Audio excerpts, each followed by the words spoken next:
गरीब माँ की 7 भूखी बेटियां। वाह वाह, मटर पनीर की सब्जी तो बड़ी मस्त बनी है।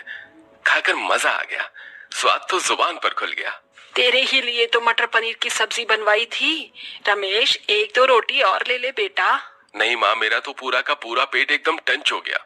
सब्जी इतनी बढ़िया बनी थी कि 10 रोटी खा गया मैं। जैसे रमेश थाली पर से उठता है तो भूख से बेहाल पूजा वंशिका बची कुची पनीर की सब्जी के लिए छीना छीनी करने लगती हैं। पूजा छोड़, मैं कहती हूँ छोड़, ये पनीर की सब्जी मैं खाऊंगी।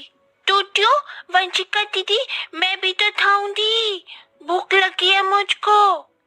तभी पत्थर दिल कोकिला अपने दोनों नादान पोतियों का कान खींचने लगती है। हपसी कहीं की, जब देखो भूखे नंगों की तरह लड़ती रहती हो। जैसे ही पेटल्लू माँ वैसी ही बेटियां पैदा करी हैं। जब देखो खाने के लिए चारों के पेट में आग लगी रहती है। बेचारी दोनों बच्चियां दर्द में मचलकर माँ माँ पुकारने लगती हैं। दादी दादी छोड़ो ना, बहुत तेज की दर्द हो रहा है। माँ बचाओ, दादी मार रही है हमको। उस पल 7 महीने की गर्भवती ममता बारिश में भीग भीग कर आंगन में खाना बना रही थी। पूजा की दर्द भरी आवाज आते ही वो भागी भागी अंदर आती है। जहां सुमन मुस्कान डर के मारे कोने में सहमी खड़ी थी, तभी सास के पैरों में गिड़गिड़ाते हुए ममता मिन्नतें करती है। माँ जी, भगवान के लिए मेरी बेटियों को छोड़ दीजिए।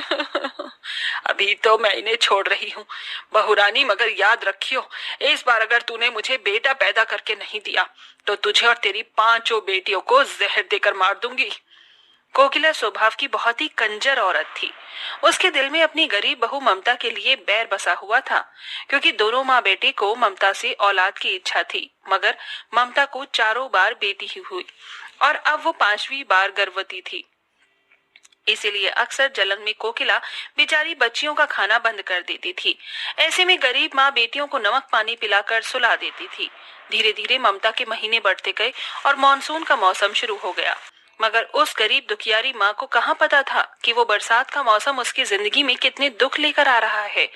एक दिन वो भारी बारिश में ममता बंजर से आ रही थी, तभी उसे रोड पर बैठी 2 बच्चियां रोते बिलखते दिखती हैं।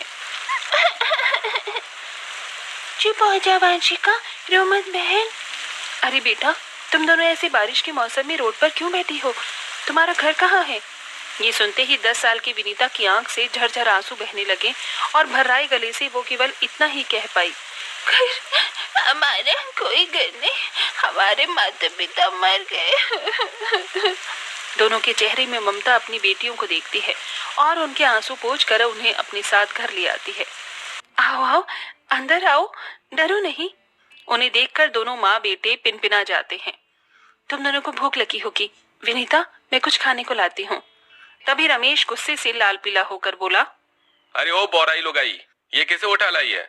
अजी इन दोनों का इस दुनिया में कोई नहीं है, इसीलिए मैं इन्हें पालूंगी अपनी बेटी बनाकर। क्यों रे करम चली, मेरा घर क्या तुझे मुफ्त का होटल लग रहा है, जहाँ जो मैं तेरी सड़क की उठाई बच्चियों का पेट भरवाऊंगी है? किसी और के पापों का टोकरा हम क्यों ढोएं? निकल जा। निर्दयी माँ बेटी जरा सा भी तरस नहीं खाती और उस गरीब माँ को उसके अंतिम महीने में 6 बेटियों के संग घर से बाहर कर देते हैं। उस टाइम जोरदार की बरसात हो रही थी। काफी देर तक ममता अपनी बेटियों के साथ बारिश में भीगते हुए दरवाजा पीटती है। माँ जी, दरवाजा खोलिए, माँ जी दरवाजा खोलिए। चलो माँ, यहाँ से चलो।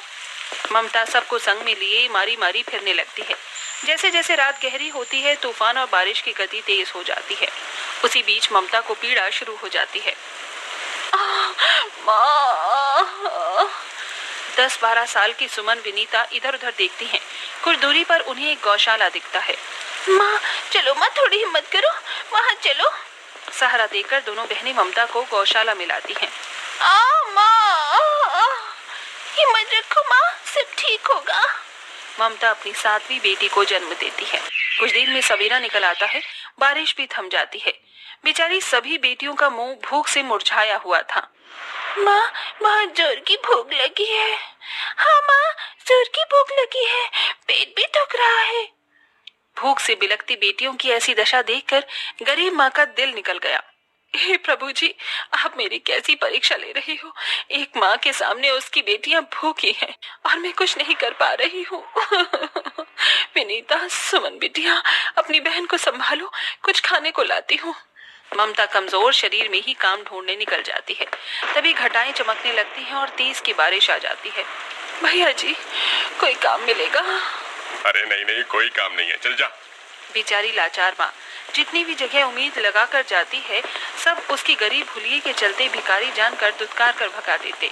जहाँ एक तरफ उस गरीब माँ की सातों बेटी भूख में तड़प रही थी, वहीं मानसून के मौसम में हाट बाजार महफिल की तरह सजी हुई थी। कहीं भुट्टे सिक रहे थे तो कहीं कचौड़ी समोसे पकौड़े बन रहे थे। चलते चलते वो एक ढाबे पर आती है जिसके कर्ता धर्ता दीनानाथ थे, जो कि स्वभाव के नरम दिल थे। काका, भगवान के लिए मुझ गरीब मजबूर माँ को कोई काम दे दो। मेरी 7 बेटी है, वो बहुत भूखी है, उनके लिए खाना लेके जाना है। आप जो कहोगे मैं कर दूंगी, यहाँ की सफाई कर दूंगी, बर्तन मांज दूंगी। उस भले इंसान से उसका दुख देखा नहीं जाता है। अरे क्या कर रही हो बहन, ठीक है तुम काम कर लो। ममता बारिश में भीग कर सारे बर्तन मांजती है। इधर सबसे छोटी जन्मी बच्ची दूध के लिए बिलक रही थी।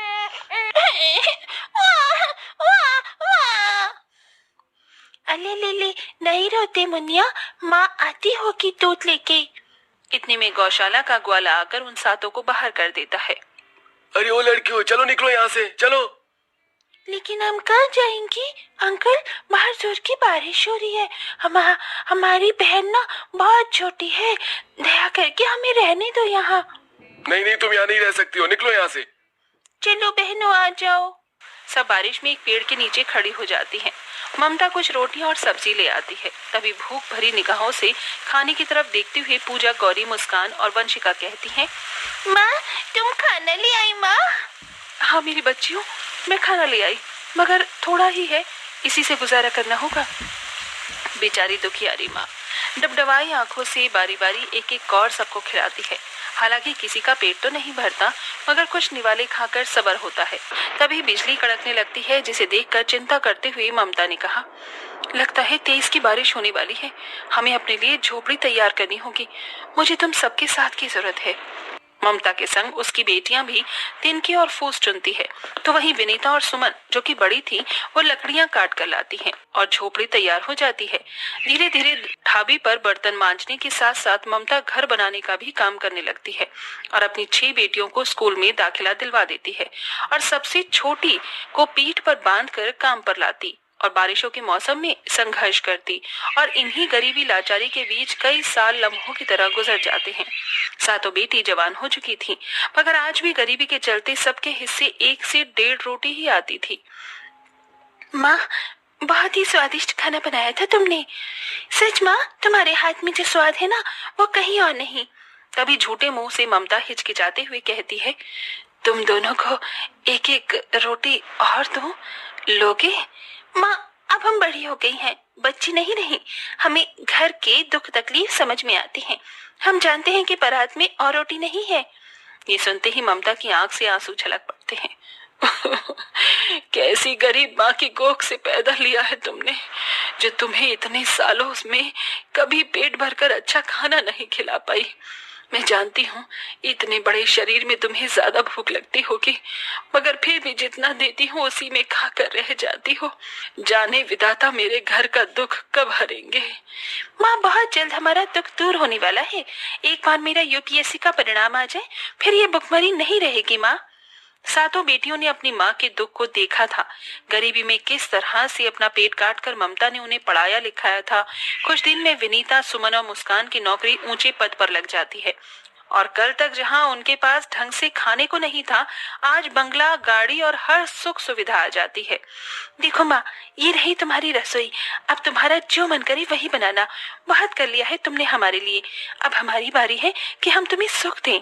अपनी बूढ़ी आंख से ममता रसोई को निहारती है, जहां अनाज के भंडार भरे थे, हर चीज मौजूद थी। आज मैं तुम सबके लिए अपने हाथों से खाना बनाऊंगी और सब कुछ बनाऊंगी। और यही उस गरीब माँ के दुखों का अंत था। ममता खुशी के दिल से अपनी 7 बेटियों के लिए उनके मनपसंद का व्यंजन बनाती है और उस दिन पहली बार सब भर पेट खाते हैं।